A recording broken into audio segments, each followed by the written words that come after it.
Hey guys, this is Dark Skeleton, and today I wanted to talk about my concept for a no-trap control hunter deck in the Goblins vs. Gnomes expansion set. I'll give a brief overview of the purpose and goals behind the deck, and then we'll get into each of the individual cards, and I will explain each of the choices. Now when I'm talking about a control hunter deck, I'm talking about a real control hunter deck, something that's supposed to compete with priests and control warriors and even handlocks in the late game.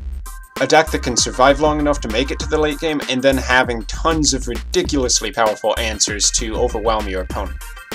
This concept for Hunter is something that really has not been viable at all up to this point, but with Goblins vs. Gnomes, they're making classes able to play control when they couldn't play control, and aggressive when they couldn't play aggressive in many cases. Now, one of the key things that makes this different from other quote-unquote control hunter decks is that the deck runs no traps whatsoever, and along with that, that means taking out a lot of core hunter cards. That means no mad scientists, that means no eagle horn bows, no snake, explosive, or freeze traps, and no illuminators. Illuminators are a 3-cost minion with 2 attack, 4 health, and whenever you have a trap on the field and those are out, you gain 4 health at the end of the turn. So here's a general strategy for the deck. First off, you want to be getting Flayers, Web Spinners, Steam Weedle Snipers, Wild Pyromancer, Deathlord, or possibly Little Exorcist in your opening hand. These cards are about using up your mana on initial turns and staving off pressure that your opponent may be trying to put onto you. Not being able to play something on turn 1 is probably not that huge of a deal for this deck, but you do want to have something out on turn 2. As with just about any control deck, you'll initially be playing on the defensive and from behind, but the 3 and 4 drop minions that you have available are good at putting up a fight. As you move into the mid game, you have tools like Unleash the Hounds, Hunter's Marks, Sludge Belchers, and Explosive Shot to really equalize the board, and if for some reason you had a great early start, Cultmaster allows you to get a massive card advantage on your opponent. You want to be focused on eliminating your opponent's minions. Steam Weedle Sniper allows you to use your Hunter's Hero Power to deal 2 damage to an enemy minion, which is great. But if your opponent tries to wall you with something huge like an Earth Elemental, you have 2 Deadly Shots, which are fantastic at taking out big minions. Hunter's Mark Hero Power should also be a pretty good option for controlling the board. And the taunts that you have available should be able to wall all but the most aggressive starts. Now, as you move into the late game, the deck starts to play a little bit like a reincarnate shaman. You have some great death rattle effect minions like Savannah Highmane, Sylvannas Windrunner, and Sneed's Old Shredder, which combined with the 2 Feign Deaths that this late game deck revolves around, will allow you to get insane value for 2 mana. Feign Death allows you to trigger multiple death rattles on your side of the board without destroying the minions. Now if the game goes very late, then cards like Sylvannas, Sneed's Old Shredder, Feign Death, Deadly Shot, and Hunter's Marks should allow you to have a huge board presence while allowing you to take out any of your opponent's major threats. The 2 Savannah Highmanes never hurt either. Now we'll talk about each of the individual cards in the deck, and I'll explain the choices behind each one. So Hunter's Mark allows you to take a big guy down without too much trouble at all. This deck has quite a few ways to trigger it, including running a Web Spinner in, using the Steam Weedle Sniper Hero Power, using Wild Pyromancer against a AoE board, throwing out an Unleash the Hounds and using one of the doggies, and using some of the adjacent damage from the Explosive Shot. Hunter's Mark is a good removal card and also great for tempo. Next we have Flare, which I put in all of my Hunter decks because it's a very versatile card that's crucial against secret decks. If it's an unnecessary card for the matchup, you can cycle through it on turn 1, but of course it really comes in handy against decks like Miracle Rogue and Secrets Mages. And of course other Hunters. Along with Undertaker, the Web Spinner has become a very iconic early game Hunter card. Now, although this isn't an Undertaker Death Rattle deck, you don't have much to lose by playing a Web Spinner. It puts a 1/1 on the board, and then you're almost guaranteed to draw some kind of beast for your hand. Since it restocks your hand anyway, there's not much reason not to run it. Next up is Feign Death, which was actually just announced for the GVG expansion set a day or 2 ago. This card is one of the key late game tricks to this deck. Around turn 6 or 7, you're going to want to be setting your board up with cards like Sludge Belchers, Savannah Highmane, Sylvannas Windrunner, and Sneed's Old Shredder. If you're able to keep any of those cards in the board for a turn, then you can use this card to trigger their death rattle effects. Now it would already be nice to get the Savannah Highmane 2/2s or the Sylvannas Windrunner Mind Control for only 2 mana. But if you're able to push for more than 1 death rattle on this card's effect, then you can push yourself into a huge lead. Now, one of the nice things about this card in the deck is that if you get to turn 10 or later, no matter which card you want to play it with in this deck, you'll be able to play them both in the same turn. That includes Sneed's Old Shredder for popping his Summon a Legendary minion for 2 mana effect. Truly, without putting a lot of faith in this card, the deck would look very, very different. Next up on the list is the Steamweedle Sniper. This card was basically just announced, just like Feign Death, and this card allows you to target minions with your Hunter hero power. One way of thinking of it is as the Hunter's Akanai Soul Priest. Now, while you can't use the Circle of Healing Akanai combo with this guy, you can play him earlier since he's cheaper to play.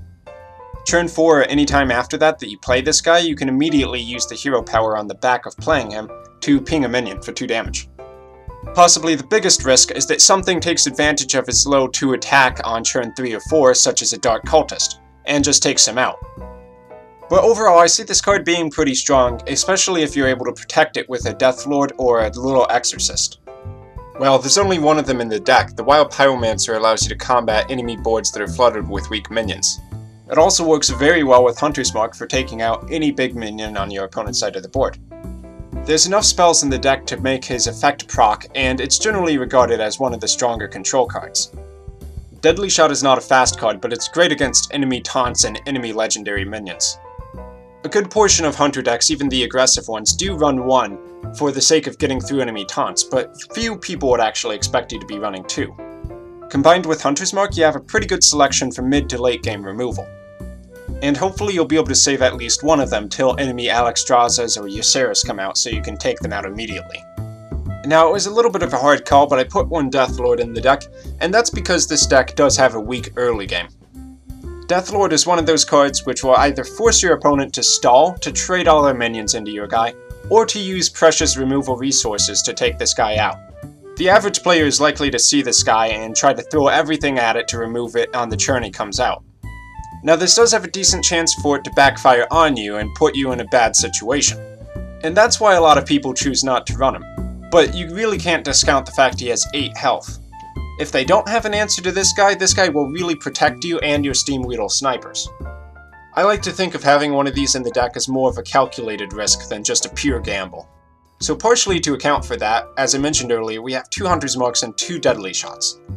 If for some reason they do get something crazy like a Ysera or a Ragnaros out of this, then you should be able to take it out anyway. But I do believe in many cases this card will offer the protection you need. Just be especially careful against priests who might be running Shadow Word Pain. And now we're going to take a quick look at the Little Exorcist. This is another card which was very recently announced. And 2 of these are in the deck because it counters the current Death Rattle Naxxramas meta. If your opponent is playing an Undertaker Death Rattle deck like a Priest, Warlock, or Hunter, then this card is a very good counter to that. The more Death Rattle effects your opponent has on the board, the bigger and beefier this taunt minion gets for you. And unlike the Death Lord, there aren't many obvious weaknesses to this card other than its low base stats. Now, because of new Death Rattle minions like piloted Shredders, I think that Death Rattles are still going to stay very prominent in Goblins vs. Gnomes. Therefore, at least initially, I think the Little Exorcist will be a good meta choice and a very strong card to play. Obviously though, if you're not going up against a lot of Death Rattle, you're fine to substitute it out with something like an Animal Companion. We're also playing with 1 Unleash the Hounds here, and the reason for that is it really punishes a lot of aggro decks, especially if they get stalled up by a Sludge Belcher or something like that, and then they're just flooding their board and playing for time. Unleash works great with Cultmaster and great with Hunter's Mark, and it's great for clearing your opponent's board. So having one of these in your deck makes for a pretty good insurance policy. Next up, the Cultmaster. Ever since Starving Buzzard got nerfed into the ground, Hunters have really not been a deck that typically draws a lot of cards. However, if you want to go to the late game, you do need to have some card draw, and Cultmaster allows you to trade you guys in to draw cards. As a control deck, you're already trying to make trades anyway, and that includes with your minions. With sticky minions like Sludge Belcher and other cards like Unleash the Hounds in the deck, it's very likely in the mid to late game you're going to be trading some of your minions in, and Cultmaster allows you to refresh your hand. Next is one of the minions I expect to be extremely prominent in Goblins vs. Gnomes. This is the Piloted Shredder, which is a 4-cost Death Rattle minion, 4 attack, 3 health. Comes out with a Death Rattle to summon a random 2-cost minion. You could easily think of him as a upgraded Harvest Golem. And as such, it has the same functionality. You can make a trade and then still have a guy remaining. Or, if you put this guy on the board, he's resistant to AoE because even if you kill the main body, you're still going to have a guy. Next, we probably have one of the most controversial cards in this deck, and that's the Antique Healbot. It was a hard call for me to decide between running an Antique Healbot for the 8 health restore, or to run Illuminators for the 4 health restore as long as you have a trap on the field. The problem with Illuminators in a Hunter deck is that those traps tend to trigger very quickly. All your opponent needs to do is attack in, and then your Illuminator won't be able to heal you anymore. While Illuminator does cost 2 less mana, you do typically get less healing out of it, and it's less consistent than an Antique Healbot. You could think of this 5-cost minion as an expensive healing touch that also brings out a 3/3 minion. All things considered, the amount of value you get out of this card if you use the full heal is actually reasonable. And as a deck like a Hunter, healing is precious to you because the class has no default way to heal yourself up. Explosive Shot is a pretty solid AoE removal card. It allows you to deal 5 damage to the main minion, and one thing that is a good trick to do with this deck is to use a Hunter's Mark on an adjacent minion, such as if there's a lingering Sea Giant, and you also want to blow up a Sludge Belcher, Hunter's Mark the Sea Giant, and use the 2 damage, the adjacent damage, to kill the Sea Giant while also taking out the Sludge Belcher. But in general, you're likely to be able to take out 2 minions with this guy, one reasonably sized 4-drop and maybe a 2-drop as well. It's a pretty good board control card. This deck is also running double Sludge Belcher, which is not that unusual ever since the Naxxramas meta came out. You get a lot of sats for the card, and it's 2 minions instead of 1, so it's very beefy, hard to remove. The only gripe I would have about it is that people have found a lot of different ways to kind of counter Sludge Belcher, especially a priest who decides to use the Shadow Madness, steal your Sludge Belcher, run it into your own guy, and then remain with the 1/2 token on their side of the field. In general, it's a very strong card, but there are ways of playing around it. That said, I think it will still be a great card to run for some time to come. Next we have the highlight of Hunter decks ever since the beta versions. The Sylvannas Highmane is a very strong value card. Everyone knows it, it's hard to deal with its main body plus its 2 death rattle minions, and it does a lot of damage if you leave it on the field. It's a great pick for all but the most aggressive of Hunter decks. Also, it's one of the better targets in the deck for Feign Death. Sylvannas Windrunner might actually be one of the most feared legendary cards in the game right now. Her Death Rattle effect allows you to take control of a random enemy minion, which really messes with your opponent and forces them to play differently than they want to. Now, although that's playable around, it's hard to play around a Hunter just throwing out a Feign Death, possibly on the turn Sylvannas even comes out. Feign Death will effectively allow you to steal a random enemy minion permanently for 2 mana and not even kill Sylvannas in the process. Now keep in mind that the advantage of Feign Death over Reincarnate is that it will trigger all of your Death Rattle effects, so if you also have a Sylvannas Highmane or a Sneed's Old Shredder, those are going to get triggered too.